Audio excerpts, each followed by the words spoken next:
తాకట్టులో ఉన్న బంగారాన్ని విడిపించి ఆ రోజున్న మార్కెట్ ధర కట్టి మిగిలిన డబ్బును మీకు అందిస్తుంది ఎస్వీఎస్ గోల్డ్.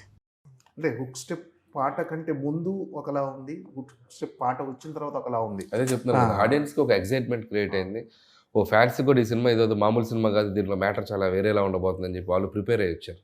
సో వాళ్ళ అంచనాలకు అందుకుంది సినిమా. ఈరోజు అద్భుతమైన విజయం. చిరంజీవి గారితో ఉన్న ఆ ట్రావెలింగ్ ఎలా ఎంజాయ్ చేశారు? అంటే సినిమా డే వన్ నుంచి సినిమా చిరంజీవి గారితో కథ చర్చల దగ్గర నుంచి మొదలైన జర్నీ ఈరోజు రిలీజ్ అయ్యే వరకు మా ఈక్వేషన్ మా ఇద్దరి మధ్య ఒక బాండింగ్ కానీ చాలా పీక్ చేరుకుందని చెప్పాలి. ఇద్దరం చాలా జెల్ అయ్యాం. ఇద్దరం ఒకరి మీద ఒక బిలీఫ్ ఉంది, ఇద్దరికి ఒకరికొక అండర్స్టాండింగ్ ఉంది.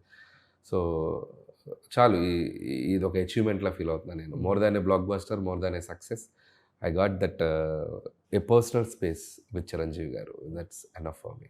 అంటే ప్రివ్యూ చూసిన తర్వాత వెంటనే చిరంజీవి గారు ఇంటికి వెళ్ళిపోయారు.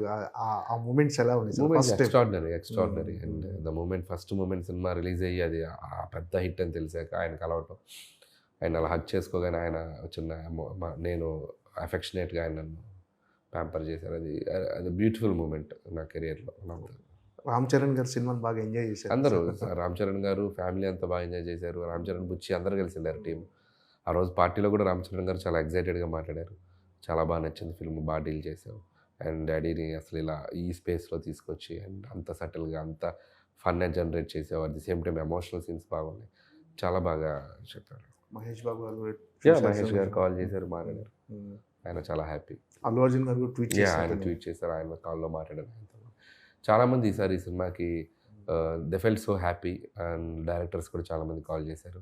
సో అందరికీ వాళ్ళ పాజిటివిటీ, ఈ సక్సెస్ని వాళ్ళు తీసుకునే విధానం మాత్రం చాలా సంతోషం ఇచ్చింది. పర్సనల్గా మీకు ఈ సక్సెస్ అనేది ఎలాంటి సాటిస్ఫాక్షన్ ఇచ్చింది? పర్సనల్గా, వ్యక్తిగతంగా, కెరీర్ పరంగా మీరు ఒక 100 మెట్లు ఎక్కారు, అది కానీ పర్సనల్గా నాకు చిరంజీవి గారికి ఒక ఎటువంటి డిస్కషన్స్ లేని, ఎటువంటి ఒక పాయింట్ చేసే లేని, ఇట్లాంటి లేని ఒక సినిమా తీయాలి, ఆయన్ని అందరూ సెలబ్రేట్ చేసుకోవాలి. అతని అభిమానులే కాదు, చిరంజీవి గారిలా చూసి ఇష్టపడిన చాలామంది ఉంటారు, కామన్ ఆడియన్స్. వాళ్ళు కూడా ఈ సినిమాని సెలబ్రేట్ చేసుకోవాలి, ఆయన చూసి వావ్ అనాలి అనేదే అనుకున్నానండి. That is the only thing I felt, and అదే ఎగ్జిక్యూట్ చేశాను. ఈరోజు అదే నాకు ఒక సూపర్ ఫీలింగ్, అంటే ఈ సినిమా తాలూకు మాత్రం. అండ్ అందరికీ మళ్ళీ ఒక మన చిరంజీవి గారు అంటే ఇది అనే ఇంకొక టైప్లో పరిచయం చేయగలిగాను. అది ఈరోజు అందరికీ రీచ్ అయ్యింది. So that is the most happiest thing. సరే, అంటే అనిల్ రావుపూడి సినిమాలు అంటే ఎంటర్టైన్మెంట్కి ఒక బెంచ్ మార్క్ క్రియేట్ చేశాయి. అంటే మీరు కూడా అంటే ఈ సినిమా సంక్రాంతికి వస్తున్నాం కంటే బెటర్గా ఉండాలి, నెక్స్ట్ సినిమా అంతకుమించి బెటర్ ఎంటర్టైన్మెంట్ ఉండాలి. ఈ జర్నీ అంత టఫ్ అనిపిస్తుందా సార్? ఏంటి ఎప్పటికప్పుడు మళ్ళీ ఆడియన్స్ని నమ్మించడం అంటే, ఇప్పుడున్న రోజుల్లో ఆడియన్స్ నమ్మించడం చాలా టఫ్ జాబ్ సార్. అంటే వాళ్ళకి చాలా వినోద సాధనాలు ఉన్నాయి, టీవీలో కానీ సీరియల్, ఇవన్నిటిని ఓవర్కమ్ చేసి మీకు ఒక టికెట్ కొనుక్కొని థియేటర్కి వచ్చి నవ్వటం అంటే మీరు ఖచ్చితంగా చాలా హార్డ్ వర్క్ చేయాలి. ఏం సార్, టఫ్ అనిపిస్తుందా లేకపోతే ఈజీ? అంటే ఈజీ ఏం కాదు. ఇప్పుడు ఏ సినిమా అయినా, ఏ కథ అయినా, ఎవరు రాసినా కూడా చాలా టఫ్గానే ఉంటుంది.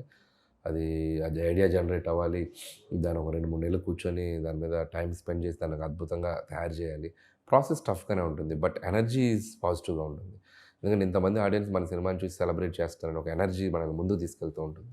సో ఆ ఎగ్జైట్మెంట్ వాళ్ళు ఇవ్వబట్టే మేము అద్భుతంగా పని చేయగలుగుతున్నాను. సో క్రెడిట్ అంటే వాళ్ళకే ఇవ్వాలి నేను. సో వాళ్ళ రిసీవింగ్ లేకపోతే నా సైడ్ నుంచి వర్క్ అంతా బాగా హ్యాపీగా చేయలేను నేను. సో ఆ రిసీవింగ్ ఉంది కాబట్టే సో ప్రతి సినిమా టు సినిమా నన్ను నేను మార్చుకోవడానికి, ఏదో ఇంకోలా ట్రై చేయడానికి, ఈ హీరోతో ఇలా చేద్దాం, ఆ హీరోతో ఇలా చేద్దాం, చేసినట్టే మళ్ళీ చేయొద్దు, చేసిన గెటప్పే మళ్ళీ వద్దు, చేసిన క్యారెక్టరే మళ్ళీ వద్దు, ఇలా 1-4 అనాలిసిస్ చేసుకుంటూ వెళ్తాను. ఎందుకంటే ఆడియన్స్కి సేమ్ చూపిస్తే ఆ బోర్ ఫీల్ అయ్యే ప్రమాదం ఉంది, చూపించిన సినిమానే చూపించాడనే ప్రమాదం ఉంది. సో అవి కేర్ తీసుకుంటాను. సో అందుకే ఈసారి సీక్వెల్ చేయకపోవడానికి కూడా కారణం అదే. ఎందుకంటే మళ్ళీ అవే క్యారెక్టర్స్ ఆడియన్స్కి ఇంకొక ఫ్రెష్ కథ ఏదైనా చెప్దాం అనే ఒక ఫీలింగ్లో ఉన్నాను. ఈ 9 సినిమాల్లో మీకు బాగా కష్టపడిన కథ కానీ, అంటే ఎక్కువ టైం తీసుకున్న కథ ఇది సార్? అంటే కష్టపడిన కథ అంటే ప్రతి సినిమాకి స్ట్రగుల్ ఉంటుందండి, ప్రతి సినిమాకి ఎక్కువ టైం తీసుకొని డెఫినెట్గా హీరోకి తగిన విధంగా బాడీ లాంగ్వేజ్ తగిన విధంగా అంటే కొద్దిగా భగవంత్ కేసరి అనేది కొద్దిగా కాంప్లికేటెడ్ స్క్రిప్ట్ అండి.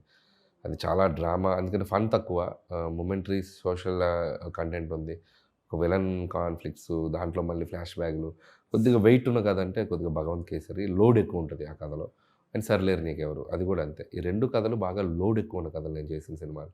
ఇవి 2 కొద్దిగా టఫ్ అనిపించినాయి స్క్రిప్టింగ్‌లో. మిగతావన్నీ lighter vein scripts but treatment కష్టంగా ఉంటాయి. ఇవి కథ కష్టంగా ఉంటుంది. ఇవి ట్రీట్మెంట్ కష్టం. వీటికి ఉండే కష్టాలు వీటికి ఉంటాయి. వాటికి ట్రీట్మెంట్ చాలా ఈజీ. కథ క్రియేట్ చేయడం కష్టం ఉంటుంది. సో ఏ కష్టం ఆ కష్టమే. బట్ లోడ్ ఎక్కువ తీసుకుంది ఆ 2 సినిమాలు. సార్ అంటే మామూలుగా కామెడీ కథల్లో చాలామంది ఏమంటారంటే లాజిక్లు ఉండదు. అంటే కొన్నిసార్లు మన సినిమాలో కూడా కొన్ని విమర్శలు వస్తుంటాయి కొంతమంది చేసేవాళ్ళు.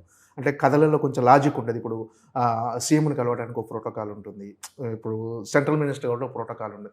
ఇలాంటివి నిజంగా అవసరం అసలు ఒక కథలో కామెడీ కథల్లో లాజిక్లు అనేవి ఉంటే నేను ఎక్కడ లాజిక్ మిస్ అయ్యి చేయలేదండి ఈ సినిమా. మోస్ట్ ఆఫ్ ద టైమ్స్ లాజిక్గానే ఉంటుంది. ఎక్కడ టేక్ ఇట్ ఫర్ గ్రాంటెడ్గా చేయలేదు. చాలా అథెంటిక్గానే ఉంటాయి. ఒకటి రెండు చిన్న ఏదైనా ఉంటే ఫన్ కోసం అడ్వాంటేజ్ తీసుకుంటాను తప్ప మేజర్గా కూడా ఎక్కడ ఇది చేయలేదు. సంక్రాంతిలో కూడా అంత కామెడీ సినిమాలో కూడా ప్రాపర్ సీఎంలు అలా పెట్టినా కూడా ప్రాపర్గానే ప్రోటోకాల్గానే తీసుకెళ్ళాం. ఎక్కడ అంత ఈజీగా చేయలేదు. ఇందుట్లో కూడా ఎక్కడ లాజిక్ అయితే బ్రేక్ చేయలేదు. మోస్ట్ ఆఫ్ ద టైమ్స్ 90% కరెక్ట్గానే వెళ్తాం. ఇంకా ఏదన్నా ఒకటి రెండు చోట్ల అంటే ఇక ఫన్ కోసం మిస్ అవుతాం. అంటే జనాలు ఎంటర్టైన్ చేయడమే లక్ష్యంగా ఉన్నప్పుడు ఈ చిన్న లాజిక్ అవి ఆటోమేటిక్గా ఫ్లోలో వెళ్ళిపోతాయండి. స్టిల్ బట్ మనం టేక్ ఇట్ ఫర్ గ్రాంటెడ్గా చేయకూడదు తప్పులు. అవి కూడా నేను చేయను. మ్యాక్సిమం లాజికల్గా ఉండడానికే చూసుకుంటాం. సో అది కరెక్ట్గా చూసేటప్పుడు కూడా ఇది ఆర్గానిక్గా కనపడాలి. సో మనం ఇదేంటి ఇలా జరుగుద్దా, ఎట్లా వెళ్తారు అనే ఫీలింగ్ రాకూడదు.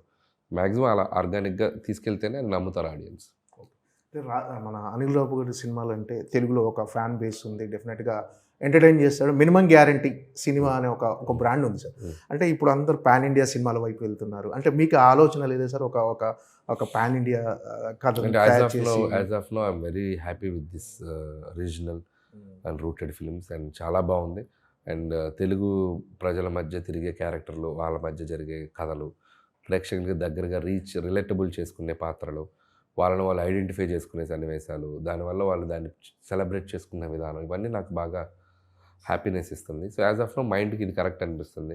ఫ్యూచర్లో డెఫినెట్లీ ఇవే ఎక్కువ కాలం చేయలేను కాబట్టి ఎక్కడో చోట ఒక పాత్ బ్రేక్ చేయాలి, ఎక్కడో చోట ఒక బ్రేక్ చేసి ఇంకొక జోనర్ సినిమా చేయాలి. అది ఎప్పటికప్పుడు 100% చేస్తాను. ఇవే చేసుకుంటూ వెళ్తాను. నేను ఎప్పుడు చెప్పను I'm ready to do any genre. Experiment చేయడానికి ముందు నేనే రెడీగా ఉంటాను.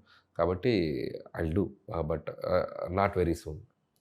సార్ పవన్ కళ్యాణ్ గారితో సినిమా అంటున్నారు, అది ఏవి ఇంకా ప్రాక్టికల్గా మెటీరియలైజ్ అవ్వలేదండి. అంటే టాక్స్ వినిపిస్తున్నాయి కానీ అండ్ ఏది కూడా మనం కాంక్రీట్గా వెళ్ళి కలిసి అట్లా జరగలేదు. సో అందుకని అది నేను చెప్పలేను.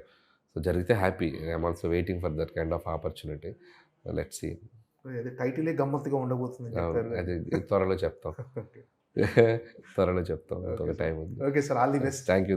మళ్ళీసారి సంక్రాంతికి బిగ్గెస్ట్ బ్లాక్ బస్టర్ కొట్టాలి. Thank you so much. Thank you.